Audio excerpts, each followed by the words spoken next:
Assalamualaikum warahmatullahi wabarakatuh. Ketemu lagi dengan saya Gilang Aulia Baharta dengan pertanyaan-pertanyaan yang nyeleneh dalam kehidupan sehari-hari di bidang sains dan geologi. Pertemuan kita pada kali ini kita akan membahas tentang peran unsur terhadap pembentukan mineral primer batuan induk nikel laterit dan bagaimana mineral primer itu bisa berubah menjadi mineral sekunder. Secara definisi, unsur adalah zat murni paling dasar yang tidak dapat diuraikan menjadi zat yang lebih sederhana melalui reaksi kimia. Setiap unsur terdiri dari beberapa jenis atom dengan jumlah proton yang sama. Sedangkan definisi mineral adalah benda padat yang terbentuk secara anorganik, mempunyai komposisi kimia spesifik dan susunan atom yang teratur. Lalu bagaimana mineral dan unsur ini terbentuk? Unsur seperti besi dan nikel berasal dari luar angkasa. Unsur-unsur ini dihasilkan dari fusi nuklir dan ledakan supernova, bintang-bintang masif di masa lalu yang kemudian menyebar menjadi antar bintang. Tidak heran jika kita melihat kandungan unsur daripada meteorit atau analisa batuan yang diambil dari bulan mengandung unsur Ni dan Fe yang tinggi. Hal ini dikarenakan unsur Fe dan Ni atau unsur logam berasal dari sumber kosmik yang sama dan distribusinya yang terpisah adalah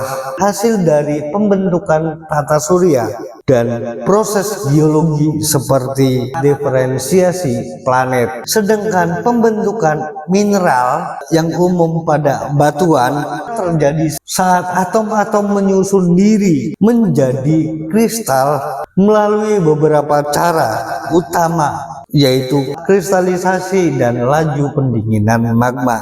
Di alam sering kita temukan misalnya aktivitas eksplorasi nikel atau penambangan biji besi, penambangan nikel laterit. Seorang well set geologist atau grid control mungkin tidak pernah melihat misalnya dalam deskripsi geologis well set ada unsur Ni, ada unsur Mg. Kita tidak pernah menemukan itu karena unsur-unsur ini tidak terlihat, namun pencerminan dari keberadaan atau tinggi rendahnya unsur tersebut bisa kita amati dengan pengamatan mineral yang kita jumpai di lapangan di beberapa lapisan limonit atau saprolit seperti mineral serpentin, geotit, hematit, atau di zona saprolit yaitu garnierit. Karena satu mineral primer ataupun mineral sekunder terdiri dari beberapa unsur, itu sebabnya mineral-mineral tersebut memiliki komposisi kimia dan bentuk kristal yang teratur. Simak dasar teorinya, simak videonya dari awal sampai akhir dengan pertanyaan-pertanyaan yang nyeleneh namun tidak untuk jawaban yang nyeleneh. Selamat menyaksikan.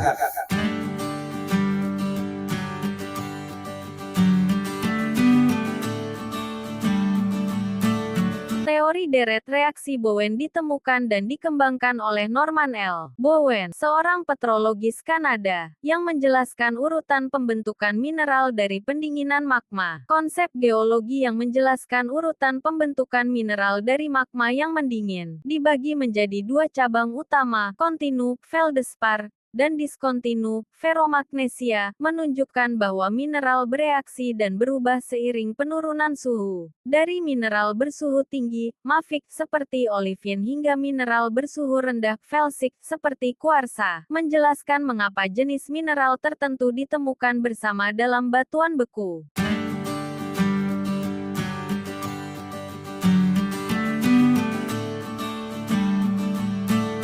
Lalu bagaimana unsur-unsur yang terlarut dalam magma tersebut membentuk struktur kristal yang teratur pada mineral dalam kelompok ultramafic seperti olivin dan piroxen, kristal ortorobik pada mineral olivin, dan merupakan mineral dalam kelompok ultramafic batuan induk nikel latrit. Unsur yang terlarut dalam cairan magma membentuk struktur kristal ortorombik pada mineral olivin melalui proses pendinginan dan kristalisasi. Prosesnya sebagai berikut. Yang pertama, pendinginan magma. Saat magma mendingin, energi kinetik dari atom dan ion berkurang, memungkinkan mereka untuk berikatan satu sama lain.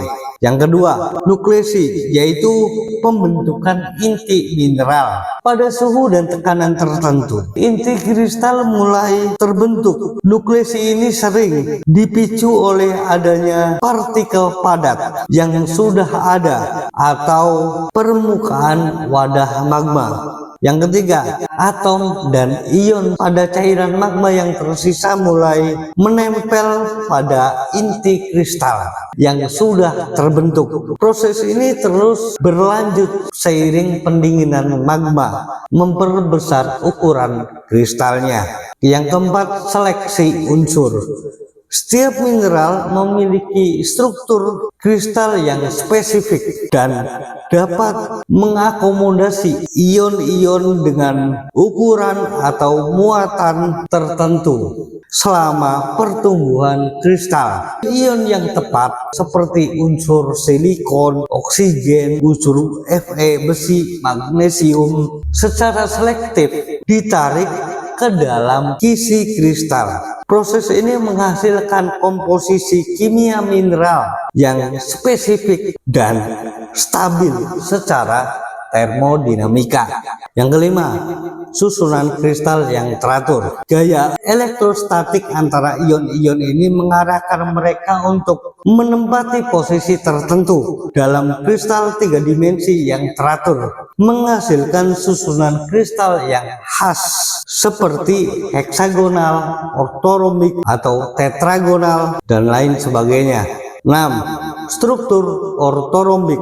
Pengaturan spesifik untuk mineral olivin menghasilkan kisi kristal dengan 3 sumbu yang saling tegak lurus dan panjangnya tidak sama, yaitu bentuk struktur kristal ortorombik yang merupakan konfigurasi paling stabil untuk komposisi kimianya pada saat kondisi tertentu. Singkatnya, unsur-unsur dalam larutan magma ini membentuk mineral dengan komposisi kimia tertentu dan susunan kristal yang teratur. Karena pendinginan menyediakan kondisi energi yang memungkinkan atom dan ion untuk mengatur diri mereka sendiri ke dalam struktur kristal yang stabil dan spesifik.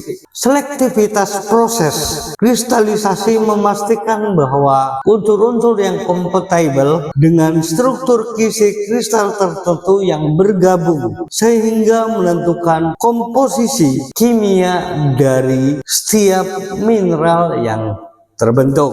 Itu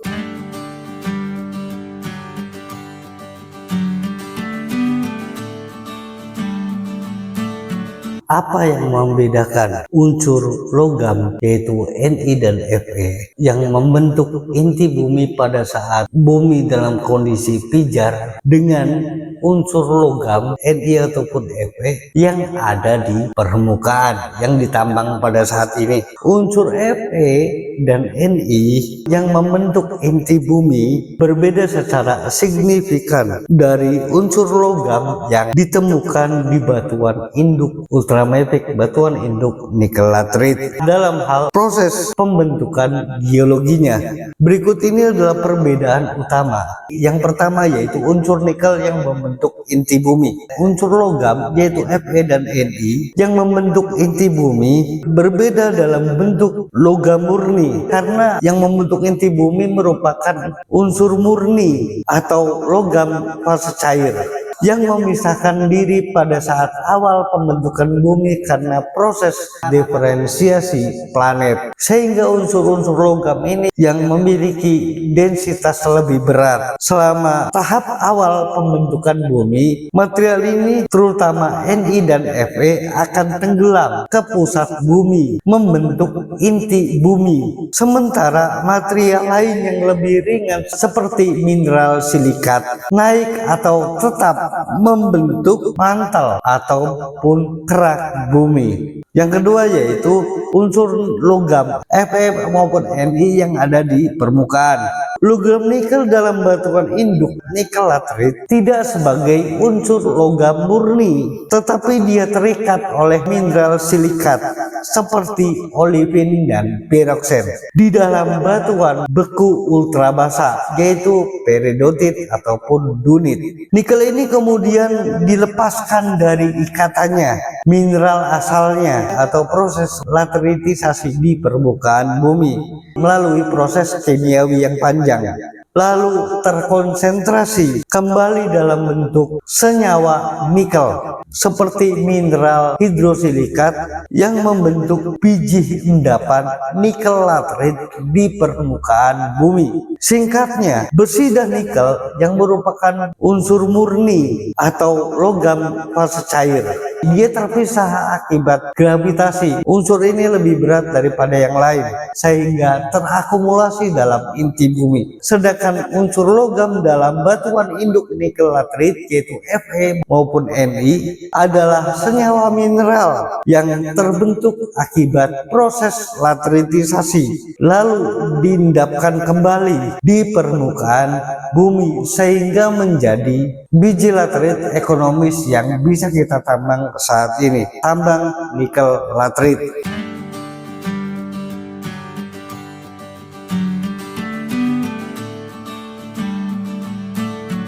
Bagaimana unsur yang terlarut dalam magma membentuk mineral primer induk nikel laterit, yaitu mineral olivin dan piroksen.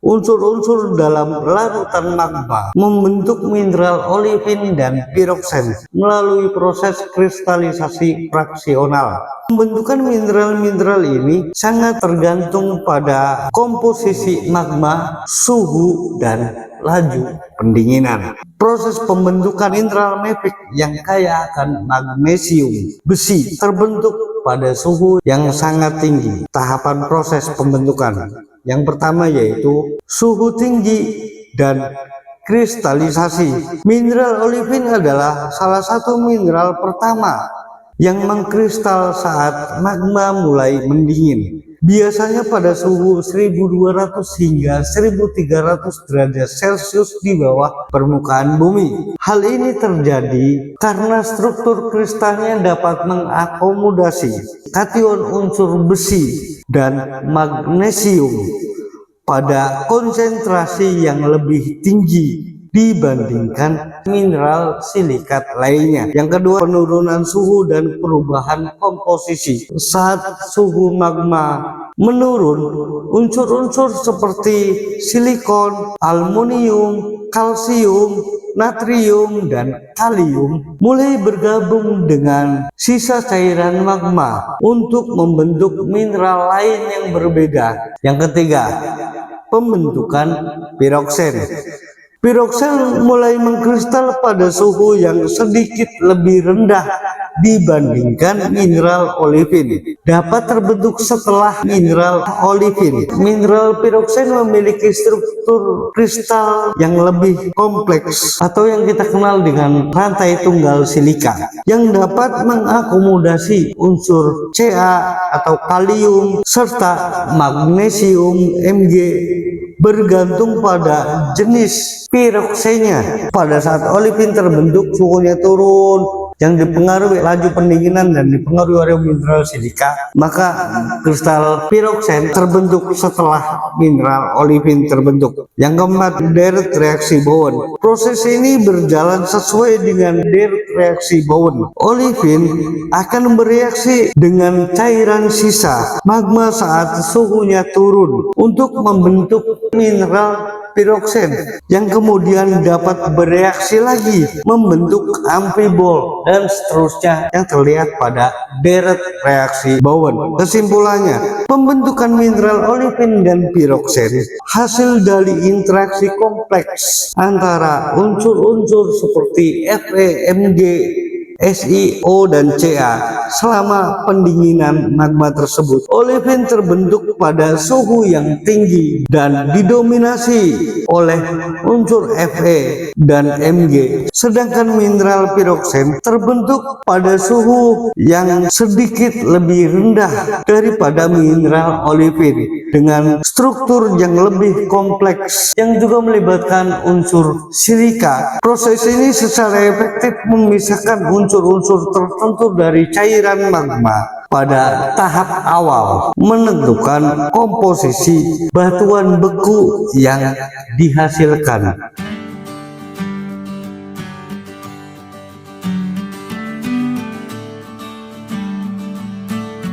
Peran unsur dalam pembentukan mineral primer sebagai batuan induk nikel laterite. Unsur berperan dalam pembentukan mineral primer batuan induk nikel laterite adalah unsur Ni, unsur Mg, unsur Fe dan unsur Si yaitu silika yang merupakan komponen utama mineral primer seperti olivin dan piroksen dalam batuan beku ultrabasa. Proses unsur-unsur tersebut dijelaskan sebagai berikut. Yang pertama yaitu unsur Ni. Nikel adalah unsur kunci yang menjadi target utama endapan nikel laterite di dalam batuan induk ultrabasa seperti peridotit, dunit. Nikel hadir dalam jumlah kecil sebagai substitusi ionik untuk magnesium dan besi dalam kisi kristal mineral primer silikat,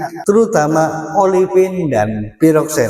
Yang keduanya yaitu magnesium Mg atau besi itu Fe. Magnesium dan besi adalah unsur yang paling berlimpah dalam mineral primer batuan ultrabasa yaitu dunit ataupun peridotit. Selama proses pelapukan lateritisasi, mineral yang mengandung unsur Mg dan Fe ini seperti olivin ataupun piroksin tidak stabil di permukaan dan mudah terurai. Unsur Fe dan Mg terlarut dan berpindah, sementara Ni atau nikel yang awalnya terikat di dalamnya di dalam Mg maupun Fe dilepaskan dan terkonsentrasi pada zona saprolit. Ketiga yaitu unsur silika.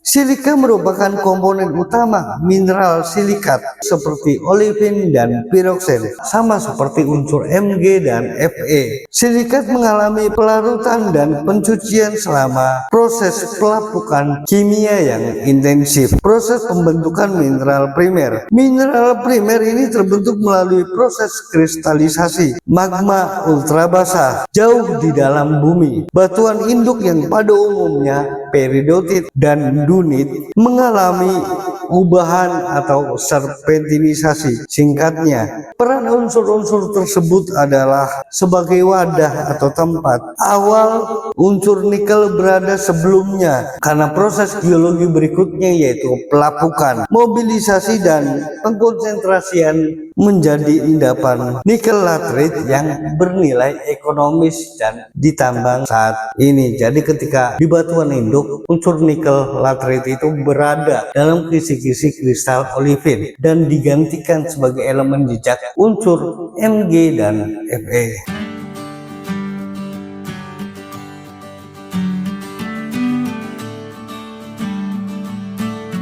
Keberadaan unsur Ni pada batuan induk nikel laterite mengapa lebih kecil dibandingkan dengan mineral sekunder, yaitu mineral yang telah mengalami proses pelapukan seperti halnya pada zona saprolit. Ni-nya meningkat, tapi di batuan induknya yang masih fresh, Ni itu kecil. Mengapa ini bisa terjadi? Karena unsur Ni merupakan unsur jejak. Keberadaan unsur jejak pada batuan induk nikel laterite, nilai Ni-nya cenderung lebih rendah dibandingkan pada mineral yang mengalami proses pelapukan seperti halnya mineral sekunder. Karena proses lateritisasi itu sendiri merupakan proses konsentrasi unsur tertentu, sementara unsur jejak seperti skandium, titanium, unsur logam yaitu Fe dan Ni terdistribusi secara berbeda selama proses pelapukan. Fenomena ini dapat dijelaskan melalui beberapa mekanisme. Yang pertama yaitu mobilisasi unsur. Selama proses pelapukan kimiawi yang intensif di lingkungan yang tropis sampai dengan subtropis, unsur-unsur utama dalam batuan induk seperti unsur silika dan magnesium menjadi sangat bergerak atau mobile dan tercuci keluar oleh air hujan. Unsur jejak tertentu, terutama yang memiliki kelarutan yang rendah atau dapat menggantikan unsur logam lain dalam struktur kristal mineral baru, cenderung kurang bergerak dan tertahan atau bahkan terkonsentrasi di profil laterit yang tersisa. Yang keduanya yaitu pengayaan relatif. Saat sebagian besar batuan induk hilang mulai pencucian, unsur-unsur yang tersisa termasuk unsur jejak terakumulasi secara relatif dalam mineral sekunder yang terbentuk seperti oksida dan mineral hidroksida besi. Yang ketiga, integrasi ke dalam struktur mineral sekunder. Unsur jejak seringkali memiliki afinitas yang tinggi terhadap mineral yang stabil di lingkungan permukaan seperti geotit. Unsur-unsur ini dapat terserap dalam struktur mineral baru tersebut sehingga meningkatkan konsentrasi secara signifikan dibandingkan dengan keberadaan aslinya yang tersebar dalam konsentrasi rendah batuan induk.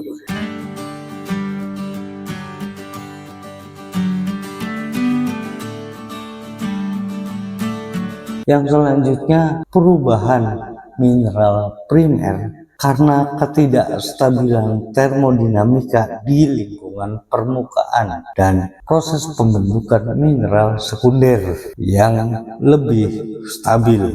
Ketidakstabilan termodinamika mineral primer saat terbentuk pada suhu dan tekanan yang tinggi di dalam kerak bumi. Ketika mineral-mineral ini terangkat dan terekspos ke permukaan bumi di lingkungan yang memiliki suhu dan tekanan yang rendah, serta adanya air dan oksigen, mereka menjadi tidak stabil secara termodinamika. Ketidakstabilan ini didasarkan pada reaksi Bowen yang menunjukkan bahwa mineral-mineral yang mengkristal pada suhu yang tinggi, misalnya olivin dan piroksin, adalah mineral-mineral yang tidak stabil dan paling cepat lapuk di permukaan, sedangkan mineral-mineral yang mengkristal pada suhu yang rendah seperti moskopit dan kuarsa lebih stabil ketika dia berada di permukaan bumi. Pelapukan adalah proses alami batuan karena mineral primer terbentuk jauh di dalam bumi, berada dalam kondisi tekanan dan suhu yang sangat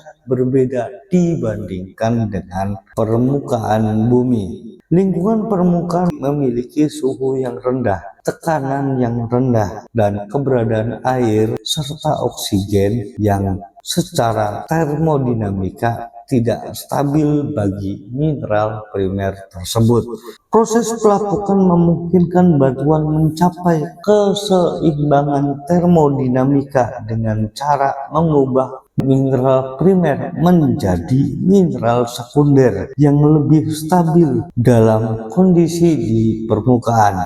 Perubahan ini melibatkan reaksi kimia seperti hidrolisis, oksidasi besi, dan hidrasi, serta proses fisik yang mengurai sehingga mencapai kondisi yang lebih stabil di lingkungan baru mereka yang tadinya di dalam lalu terekspos ke permukaan. Singkatnya, batuan lapuk untuk beradaptasi dengan lingkungan baru di permukaan bumi yang secara termodinamika lebih stabil bagi komponen mineral tersebut.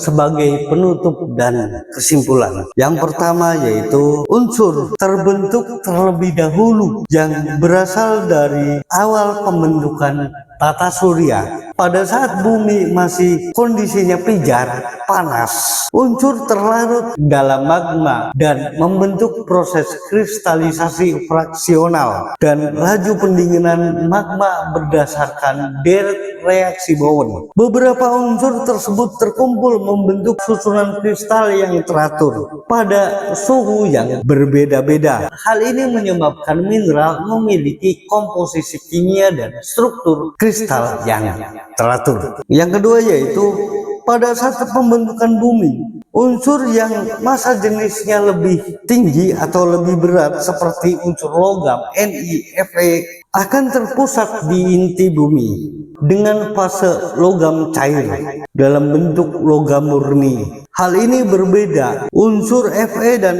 Ni yang kita lihat pada saat ini di penambangan nikel tidak lagi sebagai logam murni, melainkan terikat dalam mineral silikat seperti olivin dan piroksin, membentuk batuan ultramafic seperti dunit, peridotit yang merupakan batuan induk nikel latrit. Unsur ini kemudian dilepaskan dari ikatan mineralnya melalui proses pelapukan kimiawi dalam jangka waktu yang panjang yang dikenal dengan latritisasi. Proses pelapukan kimia tersebut menyebabkan terkonsentrasinya kembali unsur mineral sekunder, oksidasi dan hidrosilikat membentuk biji nikel latrit seperti halnya garnierit yang terdiri dari unsur Ni yang tinggi. Yang selanjutnya yang ketiga, unsur Ni dalam batuan induk yang masih fresh belum berubah merupakan Ni sebagai unsur jejak, merupakan elemen kimia yang ada dalam konsentrasi yang sangat rendah pada batuan fresh. Hal ini dikarenakan unsur Ni pada batuan yang masih fresh belum melapuk. Unsur Ni berada dalam kisi-kisi kristal mineral seperti olivin, piroksin sebagai unsur jejak, mensubstitusi atom Mg dan Fe. Pengayaan Ni terjadi karena unsur lain lebih mudah tercuci keluar oleh proses pelapukan kimia, sementara Ni terakumulasi dan membentuk mineral sekunder seperti garnierit yang kaya akan nikel pada zona saprolit. Yang keempat, mineral primer adalah bahan baku asli dari magma, sementara mineral sekunder adalah hasil daur ulang dan transformasi dari mineral primer tersebut setelah dia terekspos ke permukaan bumi. Membentuk pelapukan adalah respon alami suatu batuan karena mineral primer yang asalnya terbentuk jauh di dalam bumi berada dalam kondisi tekanan dan suhu yang tinggi, sangat berbeda dibandingkan dengan di permukaan bumi dengan menghadapi suhu tekanan yang rendah dan keterlibatan dengan air dan oksigen. Proses pelapukan memungkinkan batas pencapaian kestabilan berdasarkan termodinamika dengan cara merubah dari mineral primer menjadi mineral sekunder yang lebih stabil dalam kondisi di permukaan bumi. Mungkin cukup sekian. Bila ada salah kata saya mohon maaf. Semoga bermanfaat untuk semua. Assalamualaikum warahmatullahi wabarakatuh.